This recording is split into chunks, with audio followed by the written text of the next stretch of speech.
What up, PB Cashewville? It's your boy PB, and right next beside me is your boy Cashew. Today we're going to be talking about Russell Westbrook. Is he in his swan song, or is he just warming up, or is he done? I'm going to talk about Lamar Jackson, a little bit about the NHL, and a bunch of other things here today on the PB and Cashew Show. Hit it!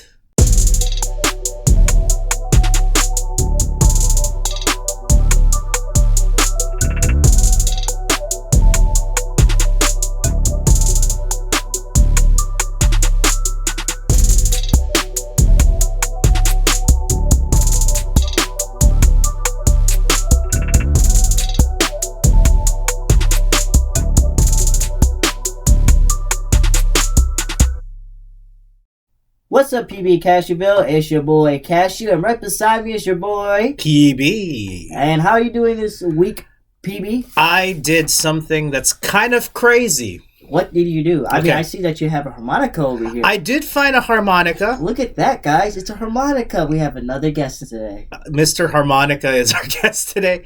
I can actually, I was playing around with it, and I can still remember how to play a few things. Not today, though, but I will maybe one of these days. Maybe we should do a segment on PB playing the harmonica. PB playing the harmonica. That would be... No, I actually did also... I purchased a Yeti, a really large Yeti, and it has a straw in it. So if you find me sipping like a little kid in between takes like this, please don't laugh. In fact, if you find it cute, then great. But no. So amongst my little odd purchases, I purchased, after long last, a Nintendo Switch. Let's go. A Nintendo Switch. And here's the thing that's awesome about the Nintendo Switch. It is so much fun. Oh, yeah, it is. It is so much fun. There's the nostalgia factor, the fun factor is really, really great. And I've enjoyed it immensely. The one thing that I don't like about the Nintendo Switch, a lot of the sports games aren't going to be there. But 2K is going to be there. MLB The Show apparently is going to also be there. I think Matt is in there. Madden is not. Is it not? I don't think that they've gotten a license with it yet. So I'm just hoping, please, EA, make a port of it for NHL for the Nintendo Switch, please. Or at least put Wayne Gretzky 3D hockey back on the N64 thing. So I understand you have a Switch also? Yeah, I have a Switch. I don't have the OLED. OLED. I can't say it. OLED. OLED. And it's I've just been having a lot of fun with it. And currently, what games do you have for your DS? I mean your DS, your Switch. I have Super Smash Bros. I have Pokemon Shining Pearl, Pokemon Violet, the Nintendo Wii Sports, Breath of the Wild, and I feel like I'm missing one. Just Dance, I think. Just Dance. But I feel like I'm missing another one. Why am my mind is going blank? See, I think you've been doing the Just Dance a lot because you look really slim. I have not been doing the Just Dance. Really? But you do look slim though, which is good, man. I was doing the pre-records and I look super fat. That's why I'm wearing like my Danbury Hat Tricks sweater because it's. By the way, Nintendo, please don't say that we were copywriting because sometimes you can't mention them. We can't really. I don't know if it's that or we can't mention something because someone gets in trouble for mentioning. So hopefully. But there's folks that make a living out of like the reviews of stuff. I don't know if it's. I'm not a gas. Like we're not bashing Nintendo. I love Nintendo. I don't know if it's Nintendo. There's one. I don't know which company it is, but if you mention them. Oh, you know what? It's actually Disney. Never mind. Oh, it's Disney. Oh, okay. It's like because this guy he does a playthrough of Kingdom Hearts and the song "This Is Halloween." So, that's copyrighted. Like, and sometimes they'll be like it's just a review, you know. It's like you can't. A video game. Yeah. And sometimes he said it's hard to like try to get them to not do that. Yeah, because. You have to pay for the copyrights in order to see sometimes a lot of which is kind of not fair because it's Kingdom Hearts and it it's a game. I think the game content, but I think because it's a specific song, the copyrights for certain things like that I think don't apply. So yes, we have a Nintendo Switch. And yeah, we need to talk sports though, don't we? Yeah. Okay. All right. So, what what were your takes from this week in sports that you think had? I think I that think the All Star has to find a way. All Star games for NBA has to find a way to get their views back up. I think that if it's gonna be like folks that you don't want to get the stars to do it. If it's McClung, if it's guys like McClung that are showing up for the NBA slam dunk competition, wow, that kid can ball. I think it was JJ Redick in the Old Man and the Three. I think so you say it. In his podcast. He was saying that someone mentioned this to him, and this is actually a good idea. And I was talking to my friend about this, my coworker about this recently too. Mm-hmm. Is if they really want to do it, to have a 3v3, and this is how you do it. You know how you have all the all stars and you have the reserves. Yeah. You do a 3v3. You get all your starters. So all the starters except for 2 starters are going to be captains, and you get all the reserves. Because I think there's like you can have 12 in each team, like 12 in each, so in the West and the East. So that makes it more easier. That makes more sense too. Because then let's say you can have like a team like you. Obviously, captains are all going to be their own, except for 2. You know, there's only going to be two starters that are not a captain, and you'll have like 4 teams. And you go to 11 to 21. The NHL does somewhat of a format like that. So instead of having, you have an East and a West, but you do have each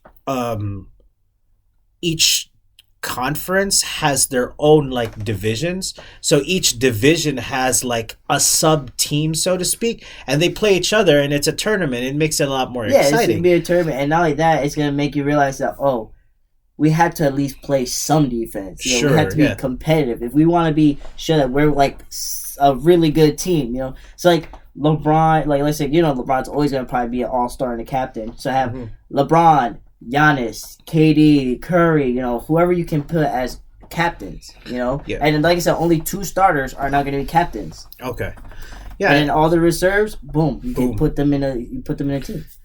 That's how I see that. You could even do. Honestly, one thing I'd love to see is vets versus rookies. Like instead of having it used to be the Schick rookie, but still the Rising Stars Challenge. What if you had vets versus rookies? Well, that would be really cool, I think. I don't know what happened to the one where it was like world USA versus world.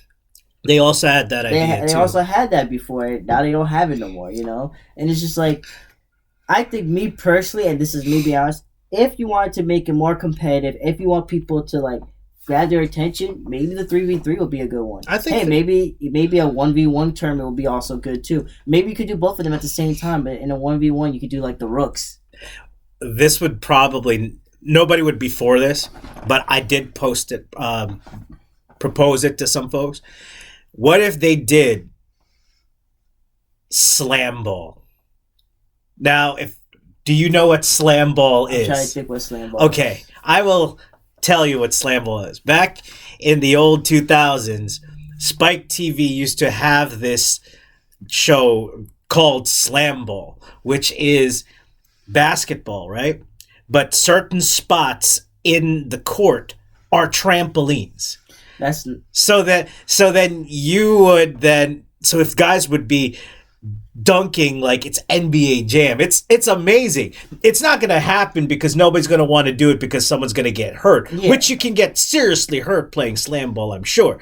But that would be, if everybody was like made out of titanium or adamantium, yes, let's have slam ball as the all-star competition. So maybe another thing they have to do is just put more stuff into this competition. Like they only have the slam dunk, the 3-point competition. Oh, that skills competition was trash. Skills competition was trash. This is what gets me kind of annoyed with the skills. The skill competition used to be actually different players.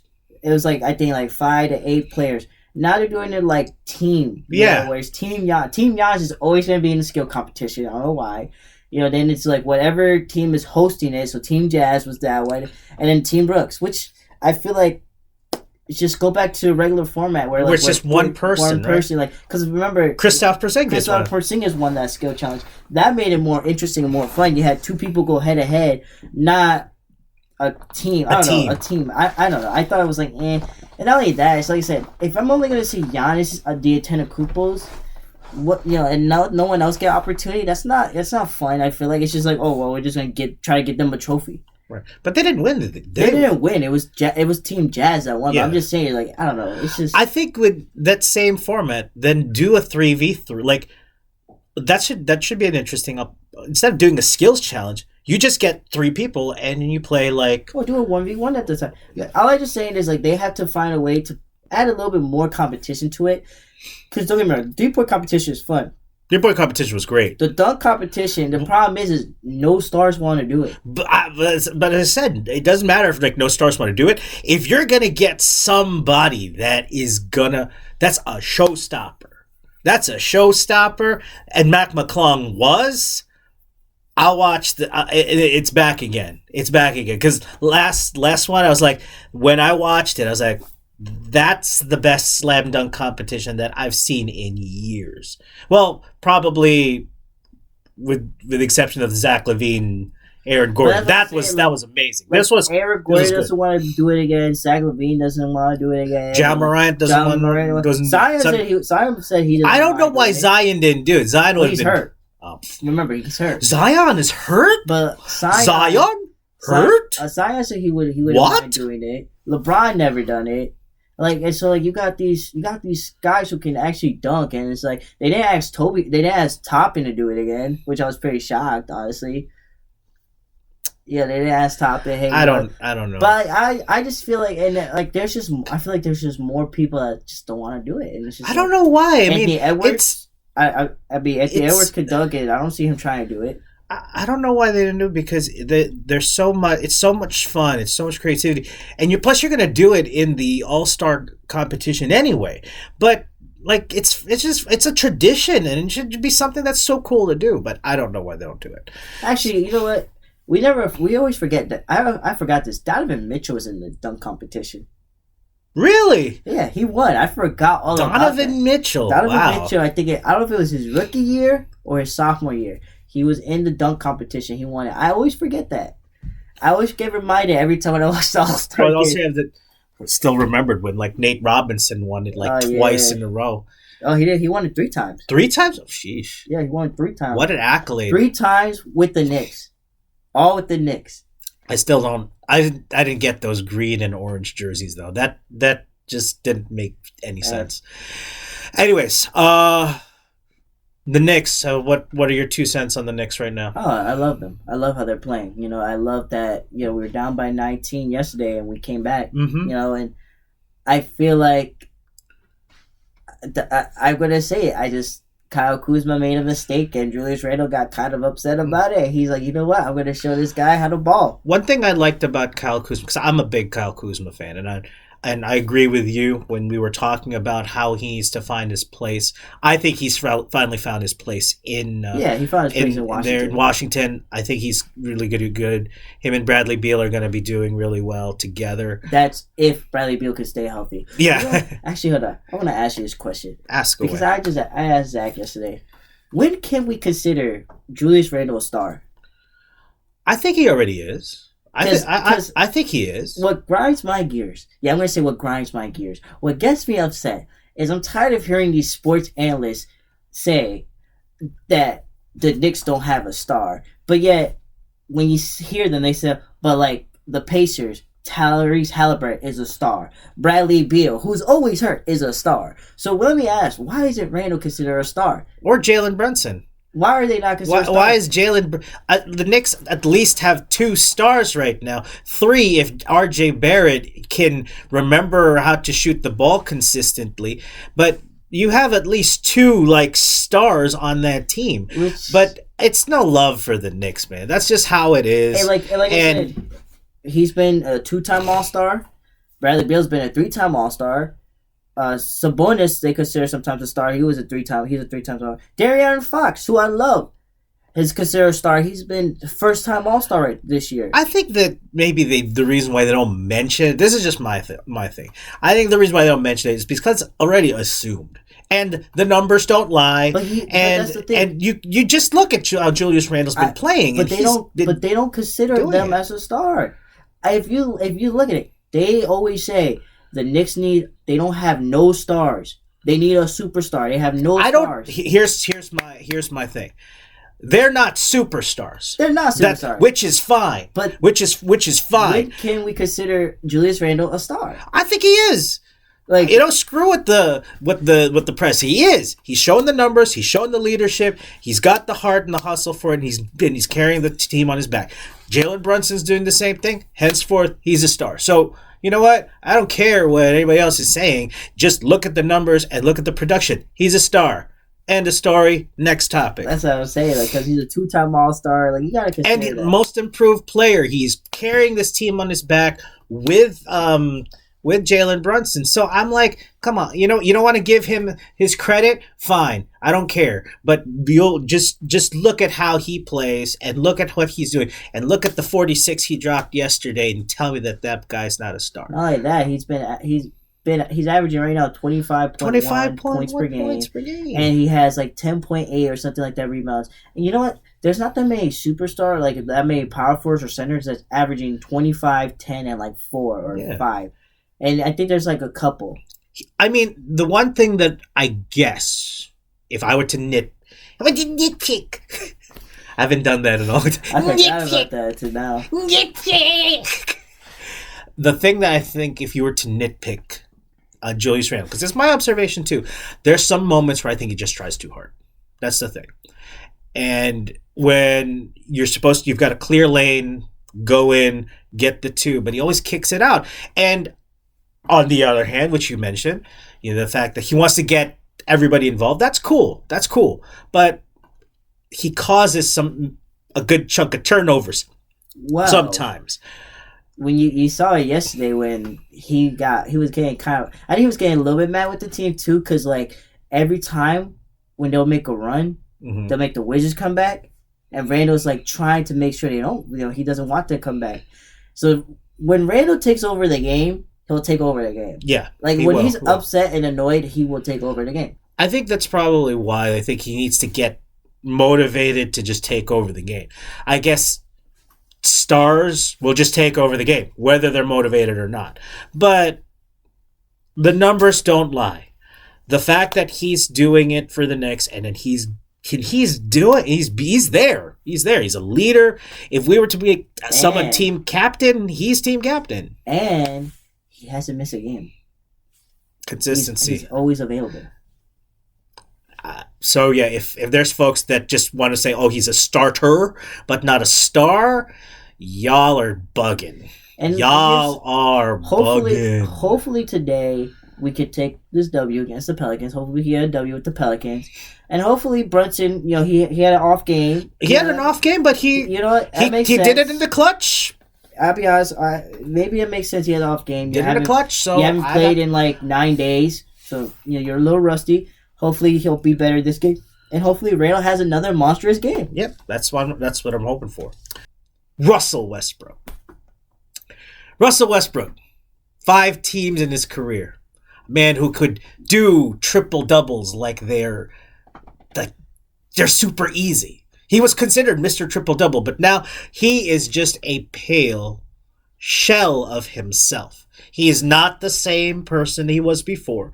He is now hungry for a title, and I believe is relying on other people to be able to achieve that title.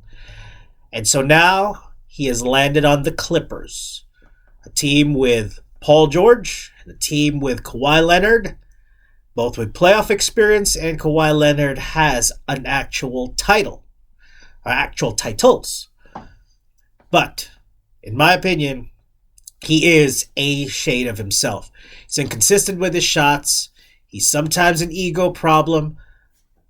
But my esteemed colleague to my left has a completely different opinion about the fact that Russell Westbrook, he still somehow Got it. So I'm going to pass it over to you, Cashew. Man, I was on a roll. He was on a I roll. was on a roll. But I can remember But he can remember most of stuff. So this is what I was going to tell you.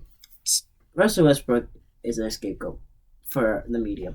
The media puts him like he's a bad person. The media puts him like, and I'm not a Russell Westbrook fan, but I'm going to defend the guy because I still think he has stuff left in his tank. Now, you could tell me I'm wrong. You could tell me I'm crazy, but I'm not wrong, and I'm not crazy. Because when he was in the Washington Wizards, he was averaging triple-doubles like crazy. He wasn't playing good at first in the first half. Second half, he started playing good. Their team made to play in, right? And they lost. They lost to the Boston Celtics. But during that time, he was still playing good, right? And he was still with the team. He was with Bradley Beal. He wasn't with Kuzma. I can't remember who was in that team at the time. But they made some noise. They made a little bit of noise. They started playing really well at the end of the season as well. Then you go to the Lakers, okay? Two ball dominant players, and Anthony Davis and LeBron James. And then you got Russell Westbrook now, who's another ball dominant player and a player who loves to have the ball in his hands. But LeBron is the same situation. Mm-hmm. He likes to have the ball in his hands. So you get that, and then you have a coach who does not know what to do with Russell Westbrook, who did not like Russell Westbrook. Like, he did not like Russell Westbrook at all. Like, Russell Westbrook even said, like, I don't know what was his problem with me. Like, I don't know what his problem was. Mm-hmm. So he didn't know how to use Russell Westbrook. But not only that, Russell Westbrook, like I was saying, Anthony Davis and LeBron James are mostly hurt now, and Russell Westbrook is very consistent on being healthy and playing most of the games. He played more games than them during those 2 seasons, actually, now I think about it. So then, what happened? You couldn't do anything. You didn't make it to the playoffs. So Frank Vogel gets fired. Then you hire Darvin Ham, who changed up everything, and who literally said to Russell Westbrook, hey, I'm going to have you come off the bench. I think that'll be better for you. And when Russell Westbrook was coming off the bench, he was literally leading that bench squad. And he was playing really well. He was considered 6th man. If you would have stopped the season right now, he probably would have been considered a 6th man year award. Because that's how good he was playing, right? Mm-hmm. But now you know what happened. Darvin Ham found a way to put Russell Westbrook in. They weren't winning games. Anthony Davis was hurt a lot. LeBron was hurt, but Russell Westbrook has always been the scapegoat. So what did they decide to do? They said, okay, you know what? We'll trade him to the Jazz. So that's basically what happened. They did trade him to the Jazz. And the Jazz said, you know what?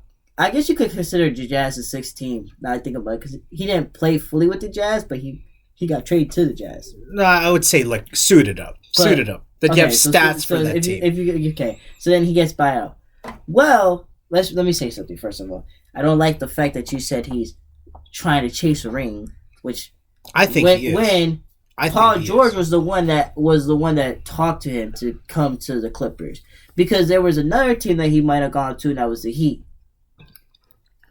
So that's another thing, but that's another story for later. But what I'm saying is, and you know what, Russell Westbrook, I think he had like 6 turnovers yesterday, but he didn't play bad. He had 17 points and 14 assists. 6 turnovers is still pretty bad. Yeah, but he had 17 points and 14 assists, and I think he almost had 8 rebounds or something. He had a couple rebounds. All I'm saying is, I don't think Russell Westbrook, and not only that, it's his debut, so he has to learn how to play with these guys. So once he learns how to play with them, I think he'll be a lot better. And on top of this, you got Paul George that you already played with. You played with Paul George at OKC, and you guys made it. You guys did made it. You made it far, but you never made it to the finals. Mm-hmm. But you did make it far. And then you got Kawhi Leonard, who, me personally, if he's healthy, can be probably the greatest basketball player if healthy. If he's healthy, there's no way you can't tell me he's not probably one of the top 5 best players in the league. But he's been hurt a lot. That's another thing too. Is like you have a consistent guy who's available. Russell Westbrook's gonna be available. So when Paul George is gone and Kawhi Leonard needs help, you got Russell Westbrook. So he's kind of a person that you believe will be somebody to kind of help with the load management. I think so, and I also think, and this is me being honest, I think he'll fit much better in the Clippers than the Lakers. See, here's my thing with that. It's eventually going to catch up to him. Because one thing that I know of Russell Westbrook is he wants to be the man. He wants to be the man. he wants the ball. He wants to be the person that is taking this team. In these last two teams that he's been, that like the Lakers now and the Clippers now, he's gonna have to completely let go of that. Now here's the problem with that. If he's gonna be resigning himself to just being a off the bench load management player, he's going to be a starter, but not in the same sense that he was in OKC. Because what I miss, and the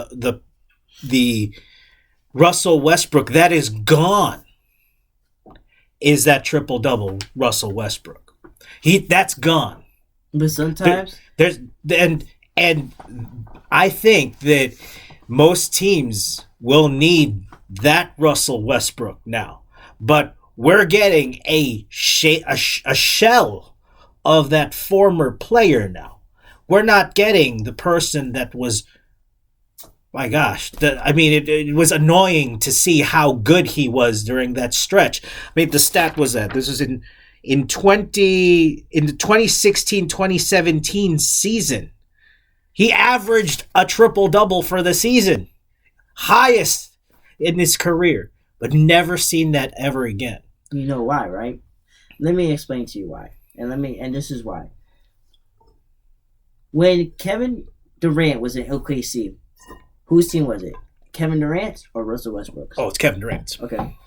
So the reason why Kevin Durant left Russell Westbrook was because those two were butt heads about whose team is it.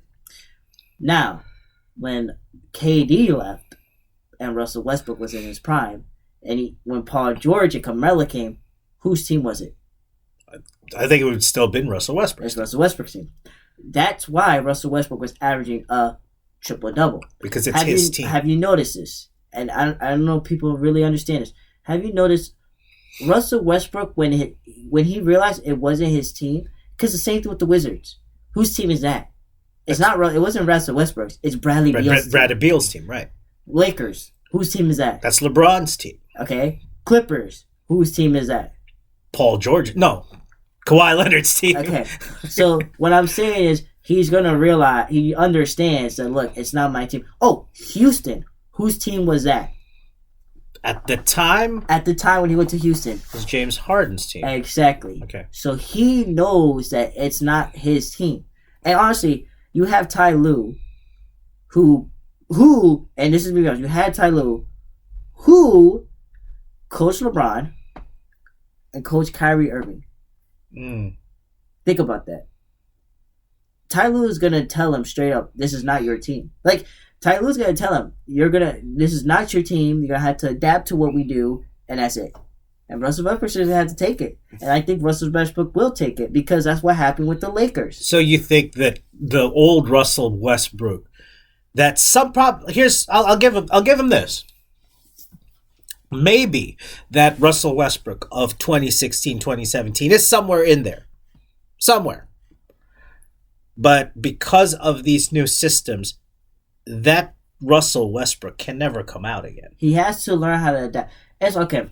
I'll give you a good example of a player that learned how to adapt through his injuries and through his time. Derrick Rose. Look at Derrick Rose, for example. I was going to say Jimmy Butler, but Derrick Rose. Look at Derrick Rose, for example.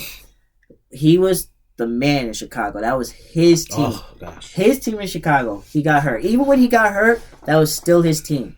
But they finally move on, right? He comes to the Knicks. The first year in the Knicks wasn't the best year for him. Because he left Chicago. But it's because it was let's be honest, it was in a crap hold. Like, we didn't know what was going on. Phil Jackson started talking crap about Melo. But he knew that was Melo's team, right? Right. Well, he gets traded. Okay. He gets traded. Goes to, I think, Minnesota. Doesn't really, he just does his stuff. He learned how to adapt to not being the main guy. What he does then, gets traded, I think, to the, no, he went to the Cavs, I think. I don't know if he went to the Cavs first or Minnesota. I can't remember which one it was. He was bounced around. But then he goes to Detroit, right? And his role in Detroit was to be a mentor. Right. Then he comes back to us. And now his role right now is just to be a mentor. And it's And work, and I it's think working it's for him. working. Yeah, And he had to adapt. Russell Westbrook has to do. adapt. Carmelo Anthony's another one I could give you, where he was in Denver. Then he decided to get, the Knicks decided to do a crazy trade to get him. And I love Melo, I do. And he was the guy in New York. Well, he went to OKC. He never was told that he was going to benched. They never talked to him about being benched. And he mentioned this in one of his interviews. They never said to him that he's going to be benched. And when they benched him, he was upset about that. Then he got traded to the Rockets. Rockets told him straight up, hey, you're going to be benched. Then, I forgot what happened. I don't know if he got traded or they just had him, so then the Lakers picked him up. But he knew that wasn't his team. Melo had to adapt. Mm-hmm. And he did adapt. And right now, if any team will get Melo and they tell him, hey, you're coming off the bench, he will accept that. Because he had to learn. He had to learn that, it's not my time no more. It's not my team no more. I'm not the guy anymore. So, I have more people so if, let's say, the Knicks take him back, if the Knicks decide to buy him, he'll be like, this is not my team, but I can help.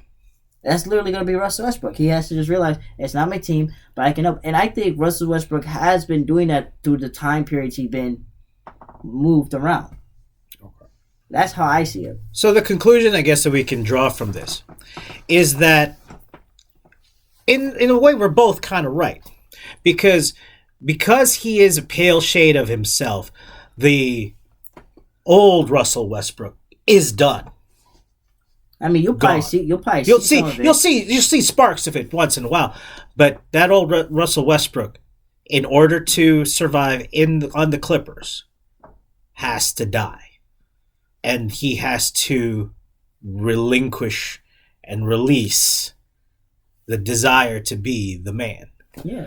And I think once he learns how to do that, the Clippers, like I said, that Clippers team, they're scary, bro. They got more scarier. Like, I don't know how, but they just decided to get more pieces. And you got Bones Highland, you got Eric Gordon, you got Mason Plumlee, who's was listening to one of the announcers saying it, the commentator saying it. Yeah, Mason Plumlee can be a starter or he could be a bench player.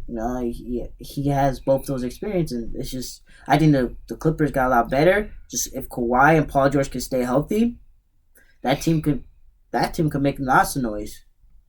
Yep.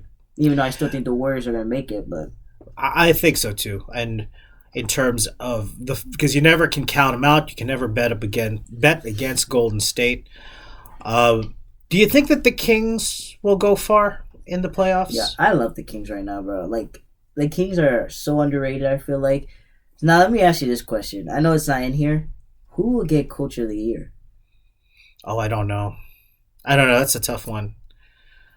I think probably then it would be the coach, because I don't follow I just know of the Kings being significant. I think if the Kings make it to the playoffs, just make it to the playoffs.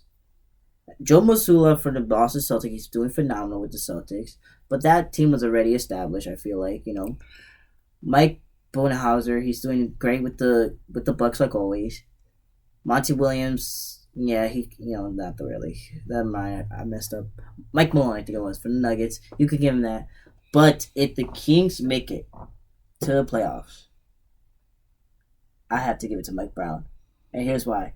They've been on a 18 to 20 year or maybe even more drought of not being in the playoffs. Yeah. And you got them to the playoffs. And not only did you get them to the playoffs, this is the same situation 2 years ago with Tom Thibodeau, where you made them became like one of the best teams in the league. Like one of the best teams in the West. They're the third team. They're third right now in the West. Out of all the other teams that have been in the playoffs. Like Minnesota, Golden State, the Lakers. Like they're higher than all those teams right now. Mm-hmm. That's legit crazy. Yeah, the fact that you're trying to bring that back, like bring back the days of Mitch Richmond, the days of like of Vlade Divac, and the days of like Mike Bibby, and and the days of Chris Webber, those are the days that I think that people are looking for, and I think you see that in this particular team. So, yeah, that should be interesting to see. This was off the dock, but. Do you think that Chris Paul is in a similar situation? Okay, so in terms of the aging stars, and we'll end the NBA segment with this. In terms of the aging stars, which of these two would you say must win a ring? Is it Russell Westbrook or Chris Paul? Chris Paul. I think, and this is me being honest, if the Suns have to try to win it this year, because I think if they don't, I think Chris Paul is done. Like, I think they're gonna let him go. I agree. And I don't know what. I mean, there'll probably be a team that want him, but the only thing is like, would you really want a 38-year-old? He's about to be 38. I think he's still 37. 38-year-old who's regressing. I mean, degressing. Not necessarily even digressing. I would say like. Yeah, he's really kind is. of like in. But like but he really is degressing. Like, yeah, if you look at it, LeBron's his age. LeBron's 38, 37. But he's not But stopping. he's not stopping. Chris Paul is literally breaking down and stopping. Yeah. He's not a good defender like he used to be. He can be clutch once in a while. He's pretty he remember, he hardly used to get that much turnovers. He's been getting a pretty good amount of turnovers recently. And if I'm the Suns, I have this is me, this is what's crazy. If I'm Chris Paul, I have to try to find a way to make the Suns win this year. Because I now got Kevin Durant, Devin Booker, and DeAndre Ayton. He has no place. And like even if he's not on this team, the Suns can still absolutely dominate. So this is it's now or never for Chris Paul. It really is now or never for Chris Paul, in my opinion. And like I said, you have this great. The thing about the Suns though is their defense is kind of lack because you gave away Cam Johnson and Mikal Bridges. But I think Chris Paul is going to be a good asset. Chris Paul just gotta. Yeah, I mean not a good asset, but yeah, he has to win because look it's at this. Do or die. They should have won. They should have won 2 years ago when it was them against the Bucks. Everybody thought the Suns were gonna win, and people count out Giannis, and they were gonna win. And they were 2-1, and then nope, they lost. And that was their chance. That was their moment. I feel like that was their time. And then last year, a lot of people, oh yeah, they're gonna make it to the finals. They're the best team in the league. What happened? They got bounced by Luka and the Mavs. And guess what? The Warriors won that year. One more thing before we end the NBA segment, and that's this. Shout out to my boy Zach. I think the Nets are going to be a good team in the futures to go on. I know you've probably thought about this long and hard since the last time we talked about it. But now, do you have a better answer for this one? I asked this question a few weeks ago. I said, whose team is this now? The Nets team? Nets. I got to give it to Mikal Bridges. Okay. And this is why I'm going to give it to Mikal Bridges. As much as I like Spencer Dinwiddie, because Spencer Dinwiddie was nice. He was my pick. Here's the issue: is he gets hurt a lot. Mikal Bridges is a literally guy who plays every game. He has not missed a game yet. But not only that, when you look and compare those two, Mikal Bridges can be a great two-way player. He really can. Sure. Yes, he can give you. And I know they got blown out yesterday by the Bulls. But look, and this is something I want people to understand, is when you have a new team close to the end of the season, like I'm talking about a whole new team, that's going to be hard. You got new guys. Mikal Bridges is new. Finney Smith is new. Spencer Dinwiddie's back, but he has to learn stuff. Cam Johnson's new. Your offense was mostly run through Kevin Durant and Kyrie. And he was talking about this in JJ Redick's podcast, which made me thought about it more.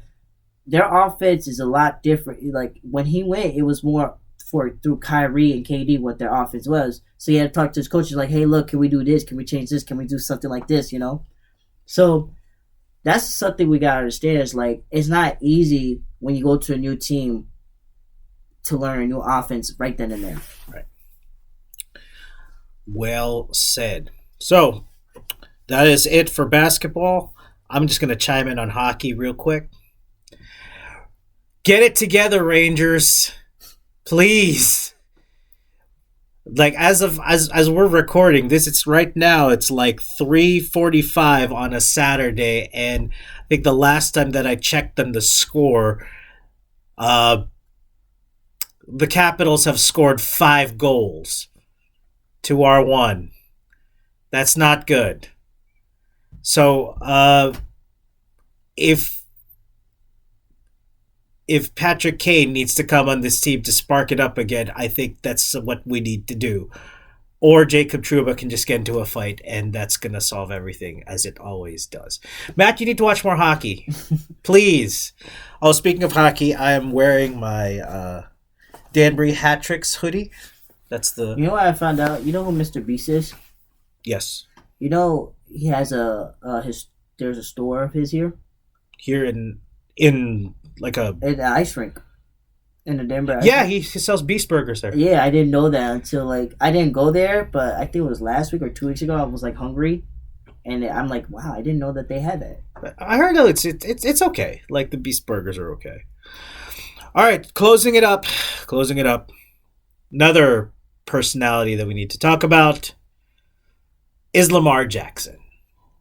Lamar Jackson. He is a guy that wants the money, but we don't know if he's got the skills to back it up. So, here's my thing with Deshaun Watson is actually part of this also. Because I don't get that this is something that grinds my gears too. Deshaun Watson gets this massively huge contract. And he gets suspended, but he's still getting that money, which doesn't make any sense.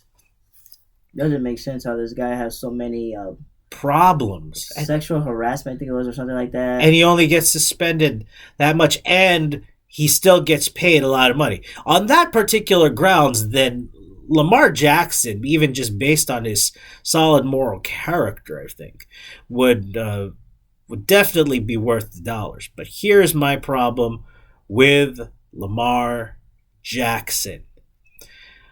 The position of the quarterback predominantly and has always been is a passer. A passer. Not a runner and passer, but predominantly a passer. But he does not pass it as much as he should. He can, but he doesn't. And I think because he wants to try to win things with everything that he has, which is fine, the fact that he doesn't pass as much as he should, I think is one of the things that's holding him back. So, Matt, your thoughts on why Lamar Jackson isn't getting the dollars that he's supposed to be getting? I think it's more about availability. He's been injured a lot. He is. But I'm going to disagree with the whole passing and rushing with the quarterback, because if you watch the Super Bowl, who was it that was running a lot? Yeah, it's quarterbacks. Jalen Hurts, right? Daniel Jones is another one that he's been rushing a lot. So there's quarterbacks that does the running, which I think, my opinion, that's better if you have both the passing and the running. And I do not. Here's why. No, I do not. Though. Here's why I think it's better. It's because you can get the defense. You could get them nervous. You could get them Lamar Jackson is really good running. Lamar Jackson is phenomenal at running. But I also think he's just like Kawhi Leonard. If he stays healthy, he is very, very good. But because he is a runner heavy person, people are going to start to figure it out pretty easily. Yeah. But I also think this too. I feel like if you give him known wide receivers, really, really good wide receivers, someone, I'm just going to give a name out, Odell Beckham, for example. Tyreek Hill. Or Tyreek Hill. Then he'll start. Adams. Then he'll start passing the ball more. If you give him well good receivers. So if you put I guarantee, if you put like a Devontae Adams or a Odell Beckham Jr. in his team, he is going to literally pass it to them. So he's doing this more out of necessity because you feel he doesn't have the he tools. Doesn't have the tools. So with that said, I don't blame him if you don't feel like you have the tools. You gotta do something, And if he's good at what he does with running, and it helps them win games, then why not do it? So do you still think he's deserving of the money he's asking? Like I said, he doesn't even have an agent. So agents, but here's the agents thing. or not. Here's the thing. My opinion is, like I said, availability. That's all that matters to me. What I would do is this, and this is me being honest. If I was a GM, if I was an owner or a GM, I would give him a 2-year contract, a pretty good, 2-year, pretty good amount, to see if he, and then I'll tell him, look, this is what I'll do for you, and then if those 2 years pass and you play phenomenal, I can give you extension, give you more money. That's what I would do. But here's the problem: it's like players are like that no more. Players they don't. They just want the money and that's it. And it's just like, let me give you extension, see how you play and see how you do, and if you can prove to me that you're available and you can prove to me you can do other things, then we'll talk. I forget who it was, but I think it was on ESPN, I believe. And they asked this, I think it might have been Tiki Barber, I think. I forget who. But they're asking, like, what should happen to Lamar? And he should just stay here because here's the other thing. If he doesn't get offered, like, this massive deal, where else is he going to go? Oh, he's going to get offered a massive deal, though. No, but if he doesn't, where else? About to the Ravens? If he doesn't get like a good deal from the Ravens don't, and it seems like the Ravens don't want him no more. And there's a lot of options for him to go to. Where? If he wants to, he could go to the Jets. If he wants to, he could go to the Jets. If he wants to, let's say if the Giants don't want to give Daniel Jones the money, Lamar Jackson tells the Giants, "Hey, I'll be your quarterback." Obviously, they're gonna be like, "Oh yeah, we'll give you the money." If he wants to, there's so many teams that are looking for a quarterback. Like for example, the Jets, they don't even know if they want Carr.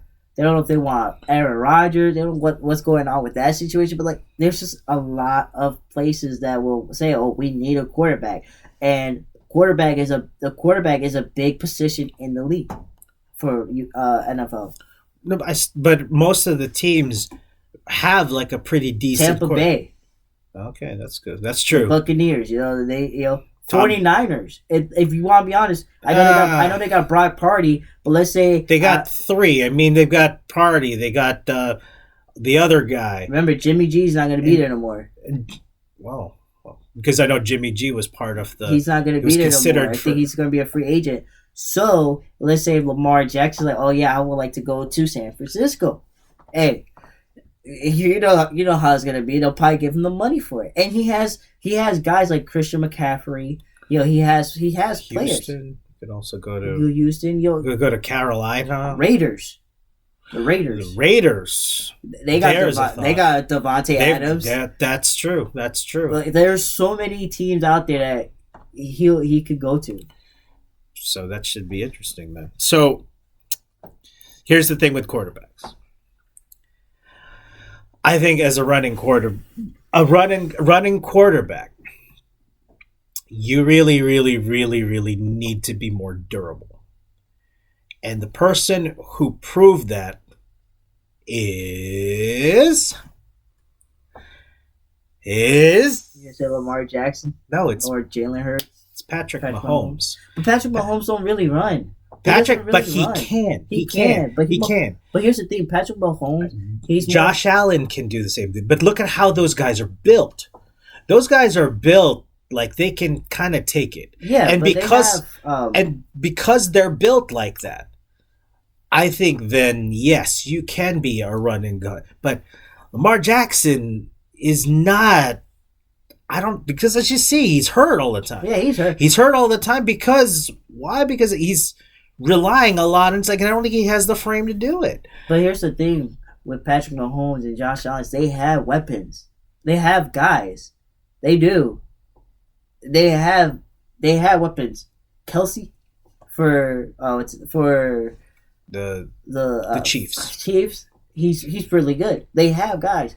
Lamar Stephon. Jackson, I think he doesn't believe he has the guys that can help him with the wide receiving parts. I'm telling you right now, if you give him someone like I'm just saying. I know a lot of people. Why are you saying Odell? Because Odell's, he he still could be great. Yeah. If you give him someone like an Odell Beckham Jr. Yeah. or if you give him a Hopkins or Yeah. Adams. Yeah. Yes. Odell. Those two. Yes. Odell. Okay. A healthy Odell. Okay. I'm gonna say something about this. Odell was playing phenomenal in the Super Bowl 2 years ago with the Rams until he got hurt. That's literally, he was actually catching the ball. I think he did got a touchdown in the Super Bowl. And then who took over?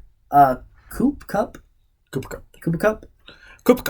He took over because Odell got hurt. All I'm saying is, if you give Lamar Jackson some guys that are like pretty good, he'll pass the ball. I'm telling you that right now.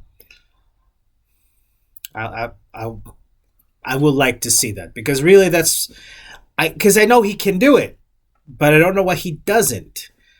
And sometimes that's the other sign also of a good quarterback. You've got to make do. Well, actually, I was about to say you got to make do with what you got. But then again, you have the Aaron Rodgers situation where, yeah, you can't really make it happen if you don't have like the tools for it. Can we talk? I know we don't have it in our thing, but yeah, kind of. I know we're kind of long, but We need to wrap this up soon. I know, but I got a question for you. Because I just thought about it. Because now the whole Deshaun Watson, whatever his name is, Deshaun Watson. Yes. Don't you think it's kind of hypocritical for the NFL? It always is. Because if you think about it, and like it's gonna be kind of weird, but if you think about it, they talk about equal rights, and they talk about you shouldn't do this, you shouldn't do that. Undeniably, you're getting guys that are like suspended for the smallest things and violation of team rules, and it's being suspended for maybe 2 or 3 games, a touchdown celebration, unsportsmanlike conduct, a targeting. But then a guy who's got multiple counts of sexual was it assault and battery and all these things, and that's all that he's gonna get. It doesn't make any sense. And you're paying him this much. And that's one of the things that I think why Lamar I feel like was okay to make. One of these days we're going to have an episode about that. Oh, about the hypocrisy. Hypocrisy. Of the NFL, NBA, and maybe others. To a certain extent, MLB. Here's what about NHL? Maybe they might have. They have some of its problems so, because I think we'll have one of these days. We'll have that conversation because it kind of gets me aggravated to see and this is me being honest. Don't get me wrong. I'm not saying all NBA players, NFL, not all these players are like that, but you have to have you talk about these players to have a high standard. Yes. They can't do this. Yes. But then you do things in the NBA and NFL that you should have a higher standard as well. Right. But it's not a problem for you guys. Yeah. And I think it's more to me aggravating because it's just they just let it go. They put it under the rug. And I'm gonna say this, the whole Karl Malone situation. I did not know about that. Until that broke my heart. I did not know about that until I looked it up, and I'm gonna be honest with you. I can't. I don't like how the NBA did that. They're idolizing someone who literally. I was there. I was with you. I was like, I loved Karl Malone. I loved the fact that he was a very spiritual guy, and man, all of these counts for it. But yeah, you heard he also did. It's just. We'll talk more about it. I think that's definitely an episode. But I don't know. It's just things that happen that I feel like we idolize these guys that do wrong, and we don't care. We have them as a high pedestal, and then we don't know about it because they threw it under the rug. But I found out through Twitter. I found out through everything. What happened? I'm just like, wow. That's legit. And then you might say, "Oh, wait, he wasn't in the NBA at the time." It still don't matter. Yeah. When all this happened during the NBA. On that note, I'll end with this one. The other thing about this whole hypocrisy of the league, I think one of the biggest folks that really get a bad that it's terrible that there's this double standard. It's really Pete Rose. Pete Rose can no longer be in the Hall of Fame because of gambling, but who are now the most the biggest sponsors in so many different things? It's gambling, FanDuel, um, The betting, the betting things, and a lot of folks do that stuff. We don't, obviously, but it does go to show the two-facedness and the hypocrisy of it. You're not going to let this man who to this day is called Charlie Hustle into the Hall of Fame, but you'll have DraftKings and FanDuel sponsor your events. And that's wrong. That's wrong. And I think and as you said, Matt, these are people that we idolize, and when we see them do wrong things, we don't care. Like the quote that I can think of is what Tom Cruise says in Jerry Maguire. His client was being dragged away because of all of the different allegations. And he says this: it doesn't matter what this man done, but all we know is he is an extraordinary athlete.